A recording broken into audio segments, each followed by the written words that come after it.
Vlog number 115. വിമതനാണ്, sorry, മെസ്യൂട്ടാണ്. അപ്പോൾ 18 വർഷങ്ങൾക്ക് ശേഷം നമ്മൾ മലയാളികൾ എല്ലാവരും കാത്തിരുന്നതാണ് മമ്മൂട്ടിയും മോഹൻലാലും ഒരുമിച്ച് പടം എന്നെങ്കിലും വരണമെന്ന്. അത് വരുന്നതിൻ്റെ ആവേശത്തിലുമായിരുന്നു എല്ലാവരും. പക്ഷേ മഹേഷ് നാരായണൻ എന്താണ്ട കാട്ടിക്കൂട്ടിയത്. കയ്യൂലെങ്കിൽ ഈ പണിക്ക് നിൽക്കണ്ട. ചിലവർ പറയുന്ന നീ എടുത്ത് കാണിക്കുന്നു. അടാ, പടം കണ്ട എല്ലാവർക്കും ഒന്നേ പറയാനുള്ളൂ, വെറുതെ ആയിപ്പോയി ഈ രണ്ടുപേരെയും കൊണ്ടുവന്നത്. മോഹൻലാലിനും മമ്മൂട്ടിയെയും ഒരുമിച്ച് ഒരു പടത്തിൽ കൊണ്ടുവരാൻ അവസരം കിട്ടിയിട്ട്, ഡേറ്റ് കിട്ടിയിട്ട് കാണിച്ചു വെച്ചേക്കുന്നത് നോക്ക്.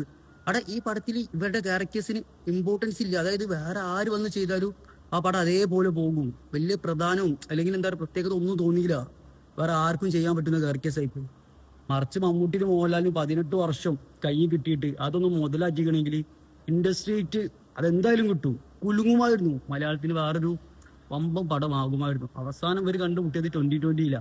ആ പടത്തിന്റെ റേഞ്ച് നാലിച്ചു നോക്ക്. അതിന്റെ 100-ൽ 1 പോലും ഈ പടത്തിന് ഞാൻ കൊടുക്കൂല. പിന്നെ പടം നല്ലൊരു മെസ്സേജ് നൽകുന്നുണ്ട് സമൂഹത്തിന്. ശരിയാണ്.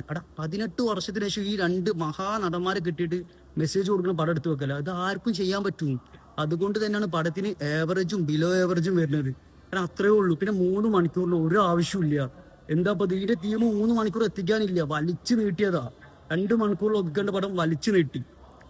പിന്നെ ആകെ ഒരു എനർജി ആയിട്ടുള്ള ക്യാരക്ടർ ഫഹദ് ഫാസിൽ മാത്രം. മൂപ്പര് ചാടി നിൽക്കുന്നുണ്ടായിരുന്നു. കുഞ്ചാക്കോ ബോബൻ മരിച്ചെടുക്കാൻ നയൻതാരന്റെ ഒക്കെ വെറുതെ, നയൻതാരന്റെ ആവശ്യം പോലും പടത്തിലില്ലായിരുന്നു. ആ ക്യാരക്ടർ വേറെ ആര് ചെയ്താലും വലിയ ഇമ്പാക്ട് ഇല്ല. നയൻതാര ഏതായാലും വലിയ ഇമ്പാക്ട് ഉണ്ടായിട്ടില്ല. പിന്നെ അഭിനയം ഓക്കെ, മമ്മൂട്ടിയുടെ ആയാലും മോഹൻലാലിന്റെ ആയാലും.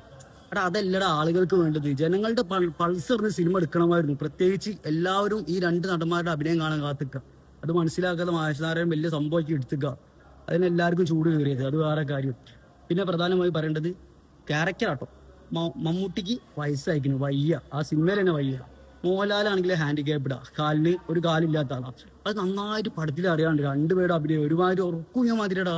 ഫൈറ്റ് ആയാലും അതായാലും. അതിന്റെ ഇടയിൽ ഒരു പോസ്റ്റർ ഇറങ്ങിയല്ലോ കാറിന്നുള്ളേ, രണ്ടാൾ വെടിവെക്കണത്. അത് ഭയങ്കര ഹൈപ്പും ഭയങ്കര ഇമ്പാക്റ്റും തരുമെന്ന് വിചാരിച്ച് തിയേറ്ററിൽ നിന്നൊക്കെ കണ്ടിട്ടുണ്ടല്ലോ. ഒരു എഫക്റ്റും കിട്ടിയിട്ടില്ല, ഒരു എഫക്റ്റ് പോലും.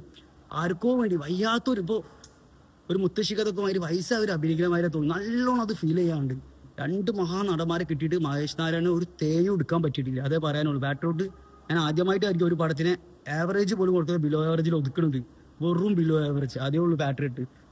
OTT കണ്ടടാ, അതാ നല്ലത്. പിന്നെ രണ്ടുപേരും കാണാൻ പൂതിയുള്ള ഒരു തിയേറ്ററിൽ പോയി കണ്ടോ, അല്ലാതെ ഒന്നും പറയാനില്ല. പിന്നെ അവിടെ കൈയടിക്കാൻ പറ്റിയ മൊമെന്റ് പോലും ഇല്ല. നല്ലൊരു മാസ് ഡയലോഗ് ഇല്ല, നല്ല അടിപൊളി ഫൈറ്റ് ഇല്ല. ഒക്കെ മോശപ്പെട്ട രീതിയിലാണ് എടുത്തു വെച്ചത്. അതിനൊരു കൈയടി കൊടുക്കാം, അല്ലാണ്ട് ഒന്നും പറയാനില്ല.